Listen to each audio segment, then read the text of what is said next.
दिशावर बलात्कार करून तिची हत्या करण्यात आली। या प्रकरणात महाविकास आघाडीच्या सरकारमधील एका मंत्र्यांचा समावेश।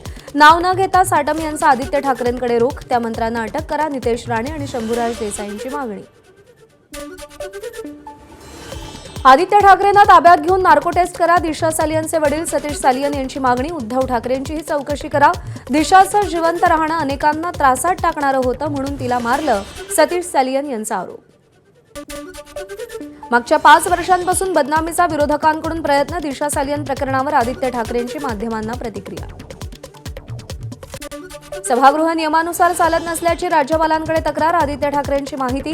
विधिमंडळात मंत्री बसत नाहीत, मुख्यमंत्र्यांनी त्यांना समज द्यावी, आदित्य ठाकरेंची मुख्यमंत्र्यांकडे मागणी। दिशा सालियन मृत्यू प्रकरणात आदित्य ठाकरेंवर सातत्यानं आरोप करणाऱ्या नितेश राणेंना एसआयटीनं समन्स बजावलं होतं, मात्र नितेश राणे एसआयटी समोर उपस्थित न राहिल्याची सूत्रांची माहिती। दिशा सालियन प्रकरणात एसआयटीचा तपास सुरू, आमदार अमित साटम यांनी विचारलेल्या प्रश्नावर गृहराज्यमंत्री योगेश कदम यांची माहिती। राजकीय ताकद वापरून प्रकरण दाबणं चुकीचं, अंजली दमानियांची दिशा सालियन प्रकरणावर प्रतिक्रिया। दिशाला आणि सुशांत सिंग राजपूतला न्याय मिळेल की नाही हे येणाऱ्या काळात समजेल, दमानियांची एक्सपोज।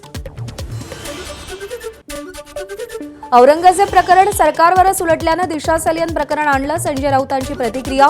तरुण नेत्यांवर चिखल उडवणं ही महाराष्ट्राची संस्कृती नाही, राऊतांचं वक्तव्य।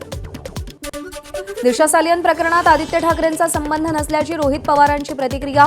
महापालिका निवडणूक तोंडावर आल्यानं भाजपकडून आरोप केले जात असल्याचा रोहित पवारांचा हल्लाबोल। दिशा सालियन प्रकरण राजकीय तसंच औरंगजेब प्रकरणाशी जोडू नये, मंत्री उदय सामंतांचं संजय राऊतांना प्रत्युत्तर। महापालिका निवडणुका आल्या म्हणून दिशाच्या वडिलांनी याचिका दाखल केली असंही नाही, सामंतांकडून स्पष्ट। शिळ्या कढीला ऊत आणण्याचा सातत्यानं प्रयत्न केला जातोय, अंबादास दानवेंची दिशा सालियन प्रकरणावर प्रतिक्रिया। भाजप सगळं ठरवून करत असल्याचा दानवेंचा आरोप। जनतेच्या मूळ प्रश्नांना बगल देण्यासाठी दिशा सालियन प्रकरण समोर आणलं, नाना पटोलेंचा आरोप। दिशा प्रकरणाचा विषय अधिवेशनात का, यावर माध्यमांनी लक्ष ठेवलं पाहिजे, पटोलेंचं वक्तव्य। दिशा सालियन प्रकरणात इतक्या वर्षांनंतर याचिका का दाखल करण्यात आली, अमोल मिटकरींकडून प्रश्न उपस्थित।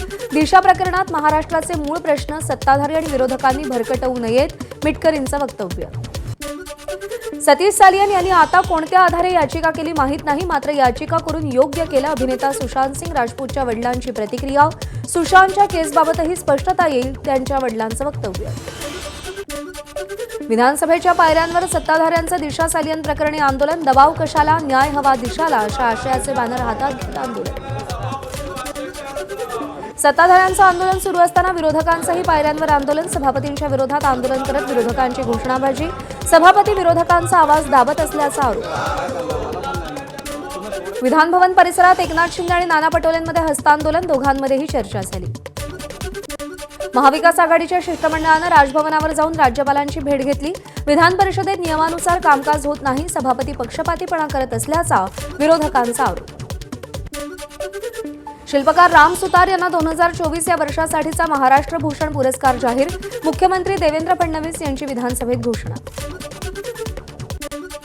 रायगडच्या पालकमंत्री पदाबाबत मुख्यमंत्र्यांकडून आश्वासन, मंत्री संजय शिरसाट यांची प्रतिक्रिया। रायगडमध्ये शिवसेनेचे 3, भाजपचे 3 तर राष्ट्रवादीचा केवळ 1 आमदार, त्यामुळे शिवसेनेला पालकमंत्रीपद मिळावं, शिरसाटांची मागणी। उत्तर प्रदेशातील हिंदू नेते कमलेश तिवारी हत्येतील आरोपी असीम अली नागपूर हिंसाचाराच्या कटात सहभागी असल्याचा संशय। हिंसाचाराआधी नागपूरमध्ये 3 ठिकाणी झालेल्या गुप्त बैठकांमध्ये असीम अली उपस्थित असल्याची माहिती। नागपुरातील हिंसाचाराबाबत बांगलादेशातून चिथावणीखोर पोस्ट, बांगलादेशातून ऑपरेट होणाऱ्या फेसबुक अकाउंटची सायबर पोलिसांकडे माहिती। फेसबुकवरून धमकी देणारा बांगलादेशातील रहिवासी असल्याचं उघड। नागपूर हिंसाचार प्रकरणाचा महाराष्ट्र एटीएस पाठोपाठ एनआयए देखील तपास करणार, सूत्रांची माहिती। या हिंसाचाराचा देशविरोधी शक्तींशी संबंध आहे का, याचा तपास एनआयए एजन्सी करणार अशी माहिती।